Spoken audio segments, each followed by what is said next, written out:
এটা আজকে আমি বিয়ে বাড়িতে পরে যাব।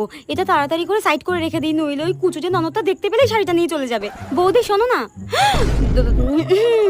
বলছি আজকে রাতে তো আমাদের একটা বিয়ে বাড়ি রয়েছে, আর আমি বিয়েতে ভাবছি একটা শাড়ি পরবো। তোমার একটা ভালো শাড়ি থাকলে দাও তো। কই, আমার কাছে তো একটাও ভালো শাড়ি নেই গো। তুমি তো নিজেই দেখেছো, বলো বিয়ের পর তো তোমার মাই আমার সব ভালো ভালো শাড়িগুলো নিজের আলমারিতে রেখে দিয়েছে। কি বললে তুমি আমার মাকে? তুমি নিজেই আলমারিটা দেখে নাও, আমার সত্যিই কোনো ভালো শাড়ি নেই গো। ঠিক আছে, দেখছি আমি। হ্যাঁ বৌদি, তোমার পেছনেটা কি গো? কোথায়? কিছু নেই তো। ওই তো পেছনে, ওই তো ডাইনিটার সব দিকে নজর থাকে। এইটা কি সুন্দর শাড়িটা। এটা আসলে কালকে আমার মা দিয়ে গেছিল। আরে আরে, দেখি শাড়িটা দাও দেখি। ওয়াও, শাড়িটা কি সুন্দর। আর তুমি ইচ্ছা করে লুকিয়ে রেখেছিলে না? ডাইনি, শাড়িটা দে বলে দিচ্ছি। যাই হোক, শাড়িটা আমি পরে যাবো বিয়ে বাড়িতে, তুমি অন্য কিছু পরে যাও।